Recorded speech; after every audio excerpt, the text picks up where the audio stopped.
En el nombre del Padre, del Hijo, del Espíritu Santo. Amén. Ven Espíritu Santo, y llena los corazones de tus fieles, y enciende en ellos el fuego de tu amor. Envía tu Espíritu Creador, y se renovará la faz de la tierra. Estamos estudiando el Catecismo de la Iglesia Católica, su primera parte, la profesión de la fe, segunda sesión, la profesión de la fe cristiana, capítulo segundo, creo en Jesucristo, Hijo único de Dios, artículo cuarto. Jesucristo padeció bajo el poder de Poncio Pilato. Fue crucificado, muerto y sepultado. Comenzamos el párrafo primero de este artículo, Jesús e Israel. El Catecismo va a dedicar 3 números que son como una especie de introducción para los posteriores números, donde se nos va a especificar cuál era la relación de Jesús con la ley, con el templo y con la fe de Israel en el único Dios Salvador. Voy a leer los 3 números y después pasamos a explicarlos. Número 574 del Catecismo dice: desde los comienzos del ministerio público de Jesús, fariseos y partidarios de Herodes, junto con sacerdotes y escribas, se pusieron de acuerdo para perderle. Por algunas de sus obras, expulsión de demonios, perdón de los pecados, curaciones en sábados, interpretación original de los preceptos de la pureza de la ley, familiaridad con los publicanos y los pecadores públicos, Jesús apareció a algunos malintencionados y sospechosos de posesión diabólica. Se le acusa de blasfemo y de falso profetismo, crímenes religiosos que la ley castigaba con pena de muerte a pedradas. Número 575 del Catecismo dice: muchas de las obras y de las palabras que Jesús dijo, son un signo de contradicción. Para las autoridades religiosas de Jerusalén, aquellas a las que el Evangelio de San Juan denomina con frecuencia los judíos, más incluso que a la generalidad del pueblo de Dios. Ciertamente sus relaciones con los fariseos no fueron solamente polémicas. Fueron unos fariseos los que le previnieron del peligro que corría. Jesús alaba a alguno de ellos, como al escriba de Marcos 12:34, y come varias veces en casa de fariseos. Jesús confirma doctrinas sostenidas por esta élite religiosa del pueblo de Dios: la resurrección de los muertos, las formas de piedad, limosna, ayuno y oración, y la costumbre de dirigirse a Dios como Padre, carácter central del mandamiento de amor a Dios y al prójimo. Y por último, número 576. A los ojos de muchos en Israel, Jesús parece actuar contra las instituciones esenciales del pueblo elegido, contra la sumisión a la ley en la integridad de sus prescripciones escritas, y para los fariseos según la interpretación de la tradición oral, contra el carácter central del templo de Jerusalén como lugar santo de Dios, contra la fe en el Dios único, cuya gloria ningún hombre puede compartir. Estos son los 3 números introductorios, queridos amigos, a esta relación que Jesús va a entablar de una manera contundente con la ley, con el templo y con la fe de Israel. Es muy importante ver a Jesús como el culmen y el cumplimiento de las Escrituras. Muchas veces en el Evangelio hemos visto reflejada la expresión según las Escrituras. Se escucha mucho. Los evangelios insisten tanto en que Jesús es el cumplimiento de las Escrituras para entender la unidad que hay entre el Antiguo Testamento y el Nuevo Testamento. Cuando los evangelistas escriben los evangelios, ya había un conflicto. ¿Este es el Mesías esperado? Tal y como muchos en Israel habían reconocido. ¿O este es un impostor? ¿Y con él no se están cumpliendo las profecías del Antiguo Testamento? Y por tanto, ¿debemos esperar otro Mesías? Y el pueblo de Israel se dividió. En el fondo era entender, ¿es el cristianismo otra religión distinta al judaísmo? ¿O no era otra religión distinta, sino que era el cumplimiento del judaísmo? Si el cristianismo es como el mar, siendo el judaísmo el río que desemboca en el mar del cristianismo. O si se trata de una especie de escisión del judaísmo, como ocurrió posteriormente, por ejemplo, con Lutero, cuando se separó de la Iglesia Católica y fundó el mundo protestante. ¿Eso es lo que hizo Jesús en el seno del mundo judío? ¿O por el contrario, como todo el Nuevo Testamento intenta demostrar, Jesús no rompió con el judaísmo? Jesús no se salió de la religiosidad que sus padres le habían enseñado. Esta es la clave.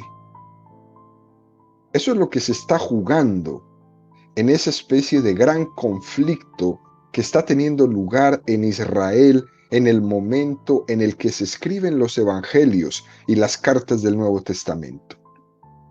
¿Eres tú el que tenía que venir o tenemos que esperar a otro? Jesús nos da a entender que Israel era el pueblo elegido. Pero esa elección no es un privilegio que ponía a Israel por encima de los demás pueblos de la tierra, sino que Israel estaba llamado a ser el instrumento a través del cual Dios llegara a todos los pueblos en Jesucristo. Pero esto no ha pasado. En Jesucristo Israel se fundía con el mundo entero. En Jesucristo Israel dejaba de tener unas fronteras concretas para pasar a coincidir con la humanidad entera, con todo el orbe, con toda la tierra. Pero esto no ha pasado.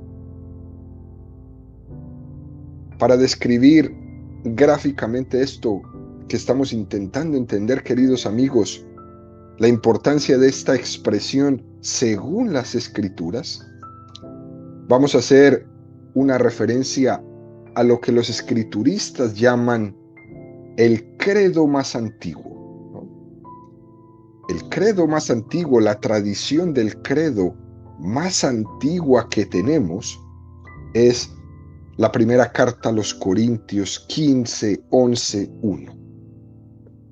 Dice San Pablo: os recuerdo, hermanos, el evangelio que os prediqué, que habéis recibido, y en el cual permanecéis firmes, por el cual también sois salvados, si lo guardáis tal como os lo prediqué. Si no, habríais creído en vano, porque os transmití en primer lugar lo que a mi vez recibí, que Cristo murió por nuestros pecados según las Escrituras, que fue sepultado y que resucitó al tercer día según las Escrituras, que se apareció a Cefas y luego a los 12. Después se apareció a más de 500 hermanos a la vez, de los cuales todavía la mayor parte viven y otros murieron. Luego se apareció a Santiago, más tarde a todos los apóstoles, y en último término se me apareció también a mí, como a un abortivo. Pues yo soy el último de los apóstoles, indigno del nombre de apóstol, por haber perseguido a la iglesia de Dios. Mas por la gracia de Dios soy lo que soy. Y la gracia de Dios no ha sido estéril en mí. Antes bien, he trabajado más que todos ellos, pero no yo, sino la gracia de Dios que está conmigo. Pues bien, tanto ellos como yo, esto es lo que predicamos. Esto es lo que habéis creído. Qué interesante este texto de la primera de los Corintios, ¿no? Fijémonos en la insistencia que tiene esta confesión de Pablo en que todo sucedió según las Escrituras. Lo repite una y otra vez, según las Escrituras. Parece ser que Pablo se estaba dirigiendo a una comunidad de Corintio que estaba dividida. Había entre ellos muchos grupitos, había mal ambiente. Por eso Pablo recurre a escribirles una carta intentando reconvenirles, ¿no? Y decirles que tiene que haber unidad entre ellos. San Pablo pone orden en aquella comunidad recurriendo a lo que tenía que ser entre todos esos grupos que estaban divididos, lo básico, esencial para todos ellos, la fe. Pablo recurre a lo que él había recibido y a lo que había sido transmitido. Por eso San Pablo dice, porque os transmití en primer lugar lo que a mi vez recibí. No estaba inventando nada. Es decir, que no estamos predicando una ideología personal, no estamos predicando un carisma personal, no estamos siguiendo a ningún fundador de nada. Estamos siguiendo a una persona, a Jesucristo, no a un grupo, no a un movimiento, no a un carisma, no a este o aquel, es a Jesús. Y esto hay que purificarlo profundamente, en especial en estos tiempos donde tanta gente solo sigue a tal persona. Y si no está ese, entonces no voy. Entonces no participo, entonces no escucho. No. Es a Jesús. Y a partir de aquí, San Pablo expone lo básico y fundamental de lo que recibió y que ahora tiene la obligación de transmitir fielmente. Fíjense bien, que Cristo murió por nuestros pecados, según las Escrituras, que fue sepultado y que resucitó al tercer día, según las Escrituras. Es decir, la veracidad de la predicación de la primera comunidad cristiana es que en ella se está dando cumplimiento de lo que estaba anunciado ya en el Antiguo Testamento. Al leer los Hechos de los Apóstoles, que es el libro donde se narra la predicación de la primera comunidad cristiana, este era la forma principal de dirigirse a todos los creyentes. Nadie inventa nada. Aquí se transmite lo que se recibió. Y se recoge en los Hechos de los Apóstoles, más o menos unos 6 discursos de los apóstoles. Vamos a citar algunos de ellos, ¿no? Se está queriendo insistir en la esencia de la predicación del mensaje cristiano. Hechos 13, 27. Hermanos, hijos de la raza de Abraham, y cuantos entre vosotros temen a Dios, a vosotros ha sido enviada esta palabra de salvación. Los habitantes de Jerusalén y sus jefes cumplieron sin saberlo las escrituras de los profetas que se leen cada sábado. Y sin hallar en él ningún motivo de muerte, pidieron a Pilato que lo hiciera morir. Y cuando hubo cumplido todo lo que era referente a él estaba escrito, le bajaron del madero y le pusieron en el sepulcro. pero Dios le resucitó de entre los muertos. Él se apareció durante muchos días, y los que habían subido con él a Galilea y a Jerusalén, y que ahora son testigos suyos ante el pueblo estaban.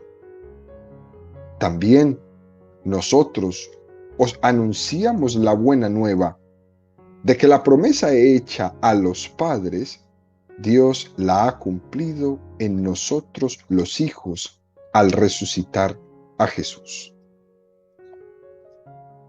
Fijémonos qué insistencia tan grande tenían los apóstoles en las primeras predicaciones que se dirigían al pueblo de Israel.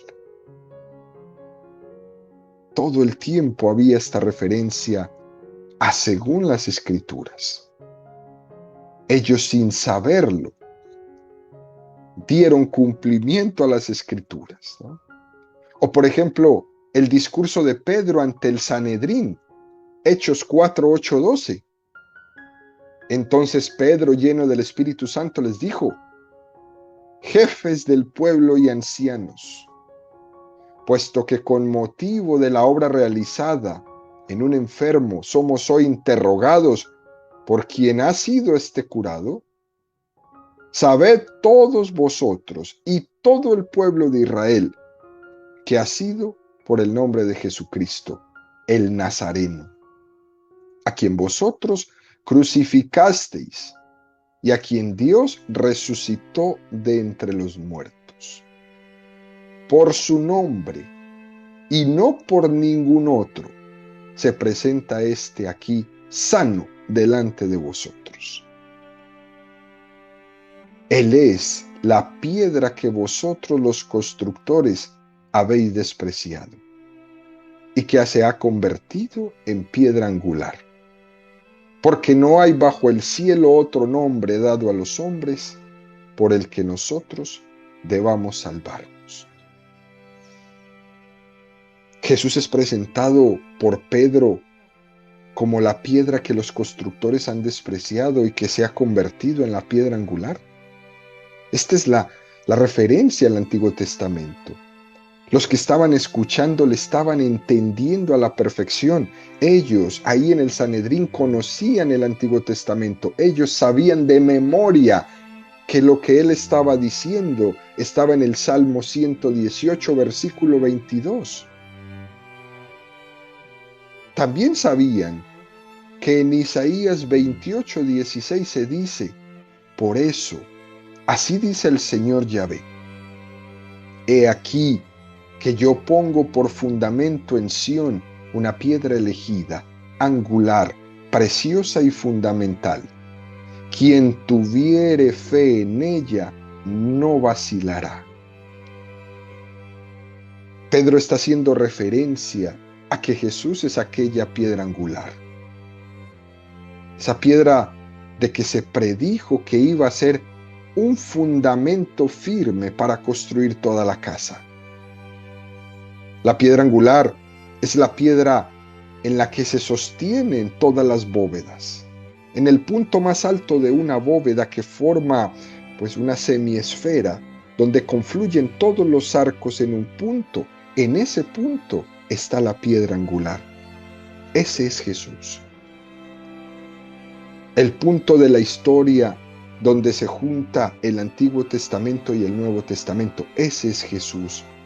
El Israel elegido y también todas las naciones se juntan en Jesús. Era la piedra angular en la que se sustentaba toda la predicación del antiguo pueblo de Israel y la apertura al nuevo pueblo. Pero la piedra angular ha sido desechada por una buena parte del pueblo de Israel. Jesús es la piedra viva por su resurrección, capaz de dar vida al resto de las piedras. Y hay una referencia muy preciosa a Isaías 8, 14, 15. Será un santuario y piedra de tropiezo y peña de escándalo para entramba casa de Israel. Lazo y trampa para los moradores de Jerusalén. Allí tropezarán muchos, caerán, se estrellarán y serán atrapados y presos. Jesús es la piedra en la que algunos tropezarán y otros harán de esa piedra la piedra viva. Será un signo de contradicción. Y para entender la importancia del cumplimiento de las Escrituras en Jesucristo, nos bastaría hacer referencia a los dos hechos fundamentales, que son la muerte y la resurrección. En el Antiguo Testamento, no solo es una profecía del Nuevo Testamento, sino que además el Nuevo Testamento hace comprender el Antiguo. Muchas veces nos previenen de lo que nos puede ocurrir, pero no solemos hacer caso. Solo cuando nos ocurre caemos en la cuenta de lo que nos habían estado diciendo. Y uno dice, ¡ay! Si yo hubiera hecho caso. Y algo similar ocurre en la Sagrada Escritura. Tanto tiempo preparando la venida del Mesías para que cuando llegara nadie se diera cuenta. Nadie. Algo similar ocurre en el episodio de los discípulos de Maús. Jesús les dice, oh insensatos y tardos de corazón, para creer todo lo que dijeron los profetas. ¿No era necesario que el Cristo padeciera eso y entrara así en su gloria? Y empezando por Moisés y continuando por todos los profetas, les explicó lo que sobre él se refería en todas las Escrituras. Insensatos y tardos de corazón. También es importante la referencia de Hechos 8, 24, 40. El ángel del Señor habló a Felipe diciendo, levántate y marcha hacia el mediodía por el camino que baja de Jerusalén a Gaza. Es desierto. Se levantó y partió. Y he aquí que un etíope eunuco, alto funcionario de Candace, reina de los etíopes, que estaba a cargo de todos sus tesoros y había venido a adorar en Jerusalén, regresaba sentado en su carro leyendo al profeta Isaías. El Espíritu dijo a Felipe, acércate y ponte junto a ese carro. Felipe corrió hasta él y le oyó leer al profeta Isaías y le dijo, ¿entiendes lo que vas leyendo? Él contestó, ¿cómo lo puedo entender si nadie me hace de guía? Y rogó a Felipe que subiese y se sentase con él. El pasaje de la Escritura que iba leyendo era este. Fue llevado una oveja al matadero, y como cordero mudo delante del que lo trasquila, así él no abre la boca. En su humillación le fue negada la justicia. ¿Quién podrá contar su descendencia? Porque su vida fue arrancada de la tierra. El eunuco preguntó a Felipe, te ruego que me digas de quién dice esto el profeta, ¿de sí mismo o de otro? Felipe entonces, partiendo de este texto de la Escritura, se puso a anunciarle la buena nueva de Jesús. Siguiendo el camino, llegaron a un sitio donde había agua. El eunuco dijo, aquí hay agua. ¿Qué impide que yo sea bautizado? Y mandó detener el carro. Bajaron ambos al agua, Felipe y el eunuco, y lo bautizó. Y en saliendo del agua, el Espíritu del Señor arrebató a Felipe y ya no le vio más el eunuco, que siguió gozoso su camino. Felipe se encontró en Azoto y recorría evangelizando todas las ciudades hasta llegar a Cesarea. Este es un texto espectacular que nos presenta la referencia del catecismo en esta mañana, queridos amigos. Y como hay una multitud de pequeñas referencias. También referencias a la pasión de Jesús. Estaba escrito: heriré al pastor, se dispensarán las ovejas. Veréis al Hijo del Hombre sentado a la diestra del poder. Todo esto sucedió para que se cumplieran las Escrituras. Ha puesto su confianza en Dios, que lo salve ahora, si es verdad que le quiere, ya que dijo: soy el Hijo de Dios. Las profecías del Antiguo Testamento no eran solo predicciones, sino que eran promesas para cumplirse. La palabra predicción quizás es una palabra muy fría, como cuando el hombre predice el tiempo, ¿no?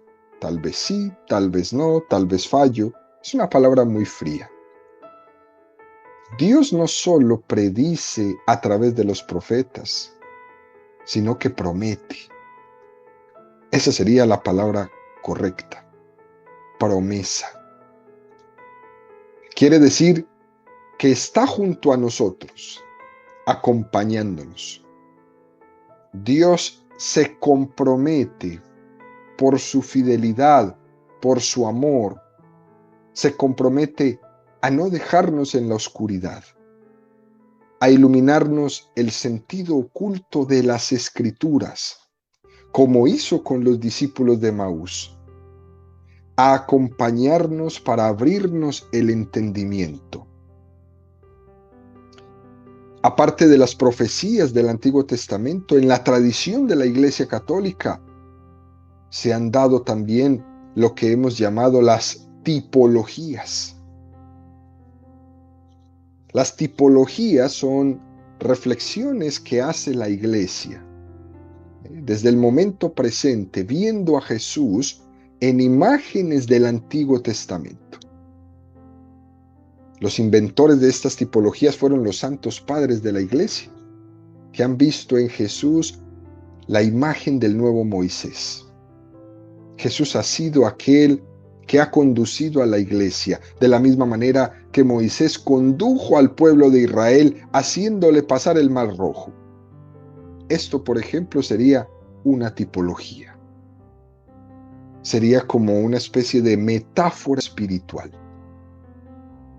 El paso del Mar Rojo como imagen del bautismo. De la misma forma que en el Mar Rojo quedaron sumergidos los ejércitos del faraón, también en el bautismo queda enterrado el hombre viejo y sale de él el hombre nuevo. Esto es una tipología.